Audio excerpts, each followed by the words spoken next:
বারবার দেশের মানুষ বৈষম্যের বেদনা থেকে লড়াই করে, বৈষম্য মুক্তির স্বপ্ন দিয়ে দেখে লড়াই করে, লড়াই তারা বিজয়ী হয়, কিন্তু জনগণের বিজয় বারবার হাতছাড়া হয়ে যায়।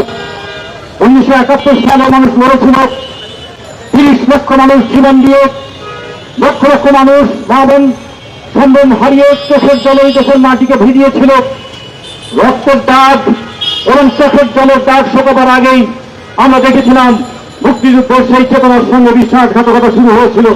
গত 52 বছরের ইতিহাস, বাংলাদেশের মুক্তিযুদ্ধের চেতনাকে ব্যবসায় পরিণত করার ইতিহাস, গত 52 বছরের ইতিহাস, মুক্তিযুদ্ধের যে আকাঙ্ক্ষা সেই আকাঙ্ক্ষাকে বিসর্জন দেওয়ার ইতিহাস।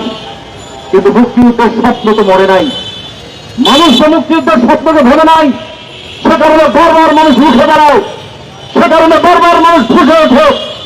মানুষ বারবার কখনো গণতন্ত্রের দাবিতে, কখনো শোষণের বিরুদ্ধে, কখনো শিক্ষার অধিকারের জন্য, কখনো শ্রমিকের অধিকারের জন্য, কখনো কৃষকের অধিকারের জন্য, কখনো শ্রমিকের মুক্তির জন্য, কখনো সাম্প্রদায়িকতার বিরুদ্ধে বারবার এই ভূখণ্ডের মানুষ বারবার লড়াই করে। সেই লড়াইয়ের ক্ষেত্রে তার সামনে আলোক পত্রিকা হিসেবে থাকে মুক্তিযুদ্ধের চেতনা। আমরা বলেছিলাম এইভাবে চেতনা ব্যবসার নামে মানুষের অধিকারকে প্রতিফলিত করবার হিসাবে যে 1500 জনের মৃত্যুর কথা বলে, কিংবা যে হিসাবে এখন 850 জনের তালিকার কথা বলে, সেই তালিকায় ছাত্রের সাথে সাথে শ্রমিকের তালিকাটা কম বড় নয়। শুধুমাত্র ব্যাটারি চালিত রিক্সা চালক তাদের মৃত্যুরই এখনো পর্যন্ত সঠিক তালিকা হয় নাই।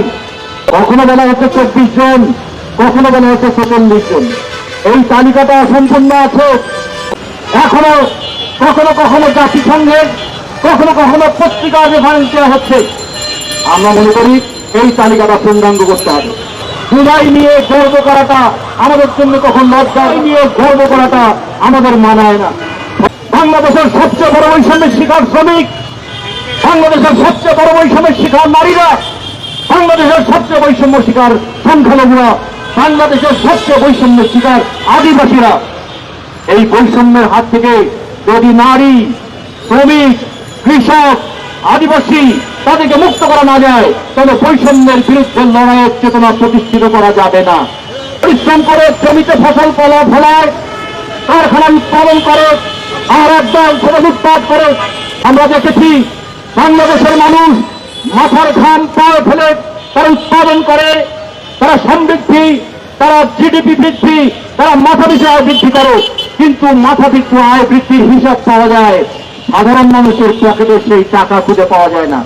এই যে মাথা পিছু আয়ের নামে জনগণের বৈষম্য বৃদ্ধির যে চিত্র ফুটে উঠেছে, বাংলাদেশের 22 লক্ষ শ্রমজীবী মানুষ প্রতি বছর নতুন করে কর্মক্ষেত্রে আছে, যুবকরা আছে, নারীরা আছে, তরুণীরা আছে।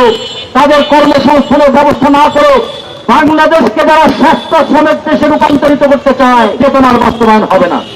আগামী দিনের বহুদিনের লড়াইয়ে একদিকে মুক্তিযুদ্ধের চেতনা যেমন আমাদেরকে পেছন থেকে সামনে এগোবার প্রেরণা দেবে, ঠিক তেমনি জুলাই অভ্যুত্থানের চেতনাও ভবিষ্যতে যে স্বৈরাচারী ব্যবস্থা কায়েম করার চেষ্টা করবে তার বিরুদ্ধে জনগণের প্রতিরোধ করে তোলার সাহস যোগাবে।